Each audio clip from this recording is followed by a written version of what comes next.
नमस्कार दोस्तों, मैं संदीप जायसवाल एक बार फिर से हाजिर हूँ एक नया टॉपिक लेके ब्लॉक एडमिनिस्ट्रेशन। जैसा कि हमने पहले वीडियो में डिस्ट्रिक्ट एडमिनिस्ट्रेशन पढ़ा था, उसके बाद नेक्स्ट हमारा टॉपिक आ गया ब्लॉक एडमिनिस्ट्रेशन। और ये दोनों टॉपिक आप मिला के पढ़ोगे तब जाके आपको अच्छी तरह से क्लैरिटी आएगी। तो बात करते हैं ब्लॉक एडमिनिस्ट्रेशन में। जैसे मैंने आपको बताया था कि भाई अगर हमारा कोई एक डिस्ट्रिक्ट होता है तो उस डिस्ट्रिक्ट के अंदर मेन होता है हमारे डीसी साहब, डेप्यूटी कमिश्नर। और एक डिस्ट्रिक्ट को डीसी जो होता है उसको बांट के दिया जाता है अलग अलग ब्लॉक्स में, जैसे 1 2 3 4 5 6। मैंने सोनीपत डिस्ट्रिक्ट का एग्जांपल दिया था कि भाई यहाँ पे मान लिया सोनीपत डिस्ट्रिक्ट को हमने पूरा का पूरा 6 ब्लॉक्स में डिवाइड किया है, अलग अलग ब्लॉक्स हैं। और एक ब्लॉक में डिपेंड करता है कि भाई 20 25 30 कितने गांव होते हैं, वो एक ब्लॉक के अंदर दिए जाते हैं। तो फिर इन ब्लॉक का एडमिनिस्ट्रेशन कैसे चलाया जाएगा ये देखते हैं। तो ये पता हमें कि ब्लॉक के अंदर एक एसडीएम अपॉइंट किया जाता है गवर्नमेंट द्वारा। वो एसडीएम जो होता है वो पूरे ब्लॉक को मॉनिटर करता है, ब्लॉक की जो एडमिनिस्ट्रेशन को उसको देखता है। एक किस्म से कह सकते हैं कि मिनी डीसी होता है। जैसे पूरे डिस्ट्रिक्ट में डीसी को एडमिनिस्ट्रेटिव पावर अथॉरिटी है, ऐसे ही ब्लॉक के अंदर एसडीएम को इंडिपेंडेंट एक किस्म से पूरी अथॉरिटी है। एसडीएम की फुल फॉर्म है सब डिविजनल मैजिस्ट्रेट, हिंदी में बोलते हैं उपमंडल अधिकारी। अब इसका नाम ध्यान से देखने का है, इसके अंदर एक मैजिस्ट्रेट शब्द भी आया है और मैजिस्ट्रेट शब्द थोड़ा थोड़ा जज वगैरह की पावर से रिलेटेड होता है। तो एसडीएम को ऐसी कौन सी पावर है जो एग्जीक्यूटिव से अलग भी है, उसके बारे में बात करते हैं। तो एसडीएम का काम क्या है या एसडीएम कैसे जो है ब्लॉक में एडमिनिस्ट्रेशन को मेंटेन करता है। देखिए एसडीएम के पास कुछ पावर्स हैं, एग्जीक्यूटिव एंड मैजिस्ट्रेट पावर्स।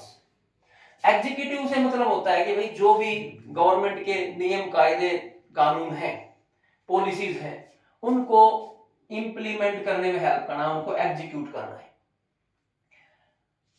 फिर मैजिस्ट्रेट पावर का मतलब क्या है? मैजिस्ट्रेट पावर का मतलब क्या है, क्योंकि एक ब्लॉक के अंदर बहुत सारे गांव होते हैं, उनके अंदर पुराने टाइम में आपके लैंड डिस्प्यूट हो जाते हैं। तो क्रिमिनल केसेस नहीं, वैसे नॉर्मल लैंड डिस्प्यूट वगैरह के मामले में मैजिस्ट्रेट जो होता है वो एसडीएम मैजिस्ट्रेट के काम करता है। मतलब वो अपनी एक छोटी कोर्ट लगाता है ब्लॉक लेवल पे और उसमें इस तरीके के लैंड डिस्प्यूट वो सोल्व करता है। ये जुडिशरी का विषय है, तो यहाँ पे बस इतना ही ध्यान देना हमारे को कि भैया एसडीएम के पास ये भी पावर होती है। दूसरा, एसडीएम का काम क्या है? Law and order in general, police वाला नहीं, general law and order maintain करने वाला उसका जो है उसको काम दिया गया है।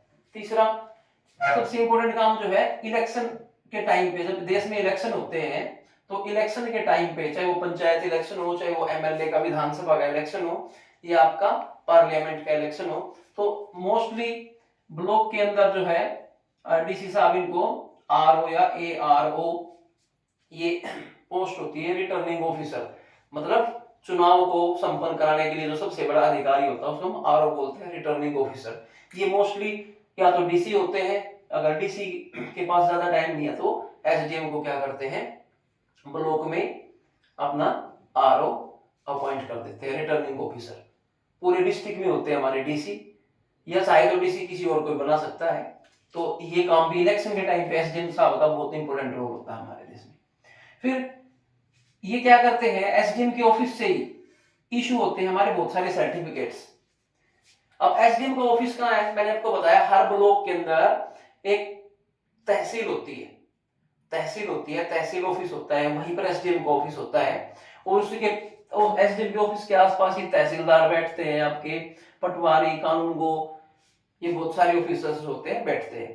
तो ये जितने कुछ सर्टिफिकेट होते हैं, जैसे हमारा डोमिसाइल जिसको बोलते हो आप, रेजिडेंस सर्टिफिकेट, निवास प्रमाण पत्र, कास्ट सर्टिफिकेट, जाति का प्रमाण पत्र, और फैमिली आईडी जो आज के टाइम पे काफी चर्चा में है हरियाणा में, परिवार पहचान पत्र, इस तरह की जो चीजें हैं।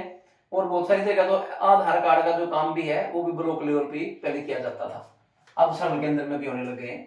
तो ये जो सर्टिफिकेट्स होते हैं ये एसडीएम ऑफिस से इशू होते हैं, तहसीलदार, पटवारी वगैरह इनकी वेरिफिकेशन करते हैं तो ये इनके साइन होते हैं, लेकिन एसडीएम ऑफिस के अंडर ये सारा काम होता है। अब बात आती है कि भाई अकेले एसडीएम के पास तो ये पावर्स हैं, लेकिन और भी तो बहुत सारे हमारे सब्जेक्ट हैं, हमारे और भी तो बहुत सारे एरियाज हैं जहां पर काम करने की जरूरत होती है, क्योंकि ब्लॉक के अंदर मेनली गांव की पॉपुलेशन ज्यादा होती है, तो उसमें कैसे कैसे काम किया जाता है। तो एसडीएम साहब की हेल्प करने के लिए सबसे बड़ा एक पोस्ट जो है ब्लॉक के अंदर होती है BDO, block development officer.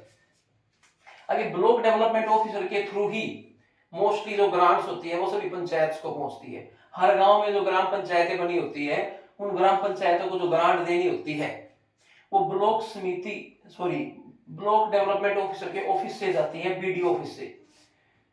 Suppose किसी गांव में रोड बनाना है, लाइटें लगवानी है, चौपाल बनानी है, हॉस्पिटल बनाना है, कुछ भी जो काम होता है उसका जो सारा का सारा कंट्रोल है वो बीडीओ, ब्लॉक डेवलपमेंट ऑफिसर देखता है।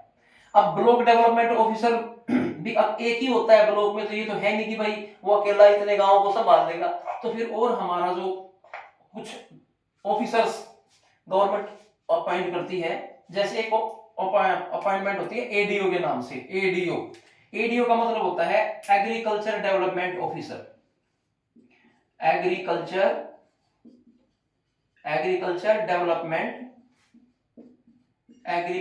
डेवलपमेंट ऑफिसर आगे लगा दीजिएगा, एडीओ। तो एग्रीकल्चर से रिलेटेड जो भी सरकार के प्रोग्राम है, ये एडीओ साहब जो होते हैं किसानों के पास जाते हैं, इनको अलग अलग गांव अपॉइंट कर दिए जाते हैं। ब्लॉक के अंदर कुछ कई एडीओ हो सकते हैं, एक एडीओ को 2 3 4 5 जितने भी गांव होता है उनका इंचार्ज बना दिया जाता है, और वो जो होता है वहां के जो किसान होते हैं उनको गवर्नमेंट की जो रिलेटेड पॉलिसीज होती है उनसे संवाद स्थापित करके सामंजस्य करता है। इसके बाद एक और पोस्ट होती है एलडीओ। एलडीओ का मतलब है live stock development officer. Live stock development officer. अब ये लाइव स्टॉक क्या होता है, अगर किसी को लाइव स्टॉक ही नहीं पता है तो लाइव स्टॉक में हमारे आते हैं पशु, क्योंकि ब्लॉक्स के अंदर बहुत सारे गांव होते हैं और गांव के लोग जो होते हैं एग्रीकल्चर करते हैं और उनके पास बहुत लाइव स्टॉक होता है, गाय भैंस बकरी बैल इस तरह के जानवर को पालते हैं। तो उनकी जो इकोनॉमी होती है गांव की इन चीजों के ऊपर डिपेंड होती है। तो सरकार की जिम्मेवारी है कि भाई इन चीजों का ध्यान रखा जाए, पशुओं को बीमारी ना हो जाए, उनकी वैरायटी अच्छी अपग्रेड करनी है, या और भी इनसे रिलेटेड कुछ काम है, हमको लोग मछली पालन करना चाहता है, तो इसलिए हमारे पास एनिमल हस्बेंड्री एंड फिशरीज का एक डिपार्टमेंट बनाया गया है, और उस डिपार्टमेंट में जो ऑफिसर होते हैं उसको एलडीओ बोलते हैं, और ये गांव गांव जाकर क्या करते हैं लाइव स्टॉक के प्रॉब्लम्स को सोल्व करने का काम करते हैं। सपोज करो कोई ऐसी बीमारी आ गई गांव के अंदर जिससे जानवर बीमार होकर मरने लगे, तो हमारे देश में जो मिल्क क्राइसिस है वो खड़ा हो जाएगा। कैसे हमारे देश में दूध का उत्पादन होगा, क्योंकि गाय भैंस तो अगर बीमार होकर मरने लग जाएंगी, बकरियां मरने लग जाएंगी। तो ये जो सिस्टम है इसको इंप्रूव करने के लिए ब्लॉक के अंदर एक एनिमल हस्बेंड्री डिपार्टमेंट भारत सरकार का है, उसमें एलडीओ नाम के जो ऑफिसर होते हैं वो एसडीएम साहब की हेल्प करने के लिए होते हैं। इसके अलावा पंचायत सेक्रेटरीज भी होते हैं। अब मैंने आपको बता दें पंचायत सेक्रेटरी जो होते हैं बहुत इंपॉर्टेंट काम है इनका। एक पंचायत सेक्रेटरी को अलग अलग नामों से जानते हैं, कहीं पर इसको ग्राम सेवक भी बोल देते हैं, कहीं पर पंचायत सेक्रेटरी है, पंचायत ऑफिसर, अलग अलग नाम अलग अलग स्टेट में दिए जाते हैं। अब ये पंचायत सेक्रेटरी क्या होता है, इनको 1 से लेकर 3 गांव का इंचार्ज बनाया जाता है, या तो एक छोटे गांव है तो 2 3 भी दे सकते हैं, बड़ा गांव है तो 1 गांव भी दिया जाता है। ये जो पंचायत सेक्रेटरी होते हैं ये डायरेक्ट जो होते हैं ग्राम पंचायत का जो सरपंच होता है, ग्राम पंचायत होती है उसके साथ टच में रहते हैं।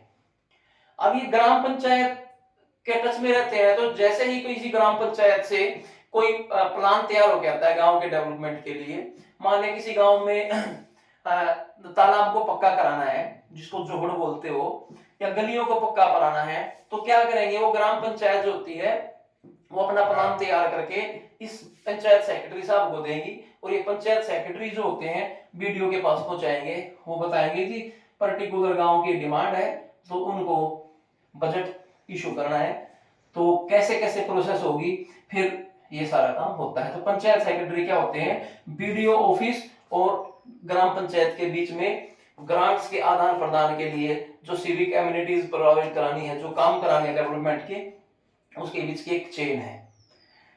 फिर ऐसे ही जेई होते हैं, सिविल जेई बोलते हैं इनको, जूनियर इंजीनियर। जेई की फुल फॉर्म से मतलब आपको क्या है, junior engineer, junior engineer, junior engineer, JE. तो ये जो जेई होते हैं इनका काम क्या होता है, सोच लो, अभी मैंने एग्जांपल दिया, किसी गांव में हमने रोड बनवानी है, तो उस रोड को बनाने के लिए उसकी क्वालिटी चेक करनी है, उसकी मेजरमेंट करनी है, उसके एस्टिमेट तैयार करने हैं। तो जब तक ये जो जेई होते हैं ये क्या करेंगे, आपको जो पर्टिकुलर रिक्वेस्ट आती है किसी गांव की, तो वहां पर जाएंगे, कितने बड़ी रोड बनना है उसको मेजरमेंट करेंगे, उसमें किस क्वालिटी का कितनी किस रेट से सामान की परचेजिंग होती है, उस चीज का सारा हिसाब किताब, क्वालिटी एंड क्वांटिटी दोनों चीजों का हिसाब किताब ये जेई साहब रखेंगे। और इनकी रिपोर्ट के बेस पर ही फिर क्या होता है, बजट रिलीज किया जाता है। इसके अलावा जो ब्लॉक समिति होती है, ब्लॉक समिति, क्योंकि हमारे देश में पंचायती राज सिस्टम में 3 तरह की व्यवस्था है। पंचायती राज सिस्टम में एक तो ग्राम पंचायत होती है गांव में, फिर 2-3 गांव की मिला के एक ब्लॉक समिति होती है, और फिर बहुत सारे 10-15 गांव को मिला के जिला परिषद का सिस्टम होता है। तो जब ब्लॉक समिति की ग्रांट्स है, जो ब्लॉक समिति की जो निगरानी करनी होती है, वो भी बीडीओ के थ्रू एसडीएम ही जो होता है वो करता है। यानी कि ब्लॉक समिति को भी जो ग्रांट्स इशू करनी होती है, ग्रांट्स इशू करनी होती है, वो बीडीओ ऑफिस के थ्रू ही जाती है। कुल मिला के गांव के पास जो भी पैसा जाना होता है वो इस बीडीओ ऑफिस के तरफ से जाएगा, लेकिन पूरे ब्लॉक की जो रिस्पॉन्सिबिलिटी है वो एसडीएम साहब की है, सब डिविजनल मैजिस्ट्रेट की है। तो आपको समझ में आ गई होगी बातें कि ब्लॉक में एडमिनिस्ट्रेशन कैसे चलता है। ऐसे ही इन एसडीएम के थ्रू जो होता है, डीसी जो होता है एसडीएम को अकाउंटेबल मानता है हर ब्लॉक के लिए। तो जैसे मान लिया 6 ब्लॉक्स हैं, तो 6 के 6 ब्लॉक्स के जो एसडीएम होते हैं वो डीसी को रिपोर्ट करेंगे, और उसके बाद फिर डीसी जो होता है हमारे चीफ सेक्रेटरी को रिपोर्ट करता है। ये हमारा ब्लॉक एडमिनिस्ट्रेशन है। तो उम्मीद है कि भाई आप लोगों को अब डिस्ट्रिक्ट एडमिनिस्ट्रेशन और ब्लॉक एडमिनिस्ट्रेशन भी आपको समझ में आ गया होगा कि किस तरीके से हमारे देश में ब्यूरोक्रेसी का काम चलता है। इसके बाद और ज्यादा बिल्कुल मैक्सिमम क्लियरिटी के लिए मैं आप लोगों को नेक्स्ट वीडियो में बताऊंगा कि अगर किसी पंचायत को पर्टिकुलर केस स्टडी लेके चलेंगे, भाई एक काम कराना हमारे को, तो किस किस तरीके से वो काम कराया जाएगा, तो ये हम नेक्स्ट वीडियो में समझेंगे। आज के लिए आप इतना ही, और आपको अगर वीडियो अच्छा लगता है, इंफॉर्मेशन अच्छी लगती है, तो अपने आसपास अपने दोस्तों को, फ्रेंड्स को, कजन्स को, सभी को ये वीडियो शेयर करें, ताकि इंडिया का हर बच्चा जो है कम से कम ये अपने आसपास की बेसिक इंफॉर्मेशन तो प्राप्त कर सके। और माँ बाप से भी रिक्वेस्ट है मेरी, अगर आप लोगों को भी इन चीजों का आइडिया नहीं है तो 10 मिनट लगते हैं, आप अपने बच्चे के साथ बैठकर इस वीडियो को देखें, उनके साथ चीजों को डिस्कस करें। और सबसे बड़ी बात, अभी 2027 में हरियाणा में पंचायत इलेक्शन होंगे, तो आप लोगों को लाइव ये चीजें देखने का मौका मिलेगा। अगर आपको ये चीजें पता है ना कि कैसे काम करती है ग्राम पंचायत, तो पंचायत के इलेक्शन अभी हमारे नेक्स्ट ईयर के स्टार्टिंग में ड्यू हैं, तो आप उसमें ध्यान से भागीदारी निभाइए और आप चीजों को अच्छी तरह से प्रैक्टिकल समझ पाओगे। तो मिलते हैं नेक्स्ट वीडियो में। Thank you very much.